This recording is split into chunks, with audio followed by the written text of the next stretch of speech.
And I know I be digging my own grave saying this, and I'll be getting a lot of hate for this, but I don't give a fuck. Alpha Omega is one of the best ether maps in Black Ops 4 Zombies, and I said it! Goddamn, I said it! And I'm not gonna take it back. Black Ops 4 Zombies is underrated. Yes, I said it. Come at me in the comments. I don't give a... No, but in all seriousness, I think Black Ops 4 is underrated. Because recently I went back to Black Ops 4 and I really enjoyed the game. I never got the reason why people... Yep, okay. Also excuse me. I never got the reason why people hated it. I guess it's because of launch day, or actually like launch week. The game was pretty unstable and actually not playable. But over time they polished out all the bugs, and I think now that I went back to the game and played it, it's actually a really good game, especially when you compare it to other Zombies games. So the first reason why I think Black Ops 4 got so much hate is the perk system. And the perk system is actually one of the things I like about Black Ops 3, and I'll tell you why in 1 second. First, we know Juggernaut is gone, Double Tap is gone, but we had it for like the past 10 years, so I get that. But Jug was never really gone. It was just that you start out with 200 HP. I know at launch day it wasn't like that, but now it's like that. Double Tap just got replaced with the 4 or 5 times Pack-a-Punch system, so the perks aren't really gone. We have 4 perk slots for each created class. You can only pick one class that you spawn into the game with, and you cannot change your loadout mid-game. So that's one point I would say which is pretty bad.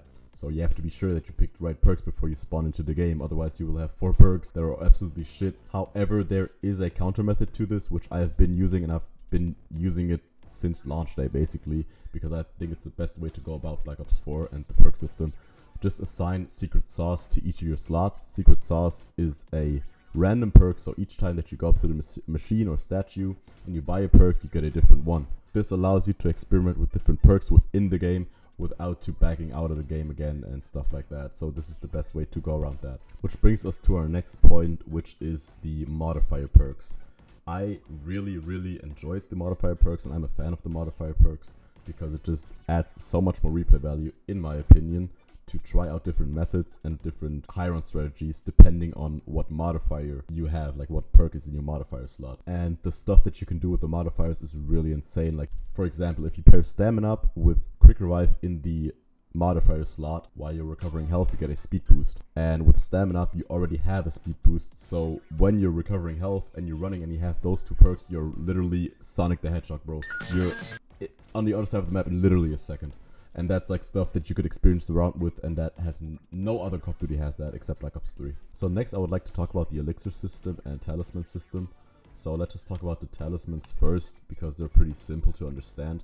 They basically give you an advantage from the start of the game. So for example, if you go to Legendary, Charged Crystal, start with a level 2 special weapon.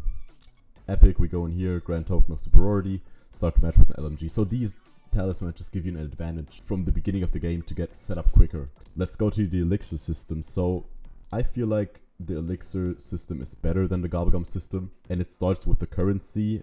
For example, in Black Ops 3 we had Liquid Divinium, and in Black Ops 4 we have Neblium Plasma. And the difference between these two is that in Black Ops 3 you got 1 Divinium every 7 rounds. And I'm not sure about the system in Black Ops 4 entirely, but it goes in a similar direction. So the longer you play, the more elixir you're gonna get. But the thing is, with Black Ops 4, you have contracts, and these contracts are really simple to do, and the gain that you get from them is way more than the Divinium system would be. However, the chance of getting like a perk up or perkaholic are significantly lower than Black Ops 3, and I experienced this firsthand.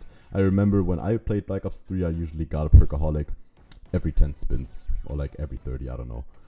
And in Black Ops 4, I literally got no perk up or perkaholic, and I played this game for I think like a month now again, and it's pretty hard to come by these elixirs. But yeah, I think the counterpart to that is that it makes the game a little bit more challenging and a little bit more enjoyable, because we came from Black Ops 3, and Black Ops 3, it was just way too easy. You spawned in, you got a perkaholic, you closed app, you don't lose the Gobblegum, boom. You literally never ran out of perkaholics or anything. So next I want to talk about the armory system and the weapons. In Black Ops 4, it's basically the Black Ops 3 weapon system. If you wanted, you have the standard attachments and you have camos. However, they added the first Dark Matter or Dark Ether camo in Zombies. I think that was Black Ops 4, that was the first zombie game to do that.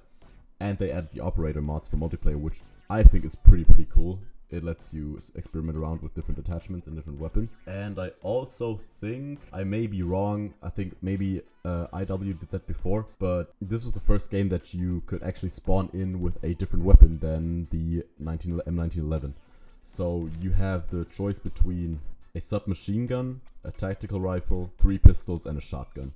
And you can even modify these starting weapons in your armory to have attachments on them, like at the start of the game. So next I want to talk about the equipment weapons and the special weapons, or like field upgrades if you want. So let's take the Chaos story for example. I know that the Hammer of Valhalla is the best weapon, I think everyone knows that. However, if you play the Chakrams of Vengeance or Viper and Dragon, you'll notice a little bit of a difference, but I think they're pretty balanced out. Except for the Scepter of Ra, which is like kind of the support weapon, I would say. It's rather for supporting your teammates than actually going offensive against zombies. But if you compare just the 3, I think they're pretty evened out. And if we look at the Ether story, we have the Overkill, Hellfire, Path of Sorrows, and the DG5.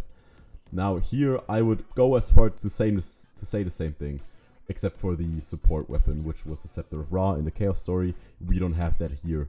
So Hellfire, I would say, is the worst, but Overkill, Path of Sorrows, and Ragnaroks are pretty much evened out. So there's not a field upgrade which will be so much more OP than the others, which is like one thing I hated about Cold War, where it was like, at least for me, Ring of Fire was so busted that everyone was playing Ring of Fire and it was just the meta.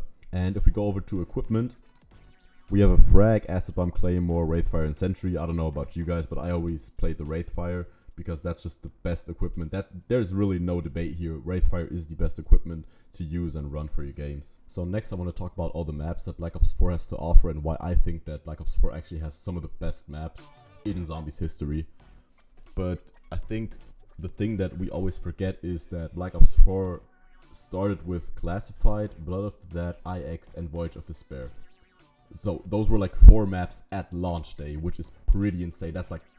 That's so much content, and people just overshadowed the fact that we have 4 launch maps because the game was so unstable and it only focused on the negative things instead of embracing like the good maps that we actually have. So I'll just start by breaking down the Chaos storyline first, because I feel like the Chaos storyline was more fun in this game. Not necessarily because the storyline was pretty shit and boring and never I never gave a shit about the storyline, to be honest. But I think the gameplay and the maps were executed better in the Chaos storyline than the Ether storyline. So we started out with IX and Voyage of Despair. And I know Voyage got a lot of hate.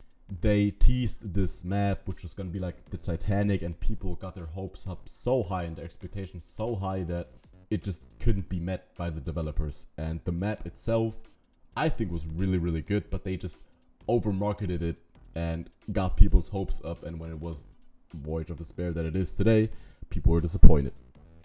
However, I think IX made up for that in the perfect way, because IX Easter egg, for example, is one of the best Easter eggs and one of the best boss fights to this day, in my opinion. It's really fun, and I think you can say the same for Voyage. I personally never did the Voyage Easter egg, so I'm not totally sure, but what I've read from the community, it was one of the best Easter eggs ever, and it's pretty fun. And I think that both the maps were pretty good all in all. So the next Chaos map was Dead of the Night, which had barely any marketing at all, so I didn't even know that there was a DLC coming. It was just there in the game, and a lot of people forgot about it, and I think Dead of the Night suffered because of the bad launch. Because I think Dead of the Night is actually one of the best Chaos maps, speaking from the community point of view. I think the community really enjoyed Dead of the Night, and I really enjoyed it too. It's a really, really good map.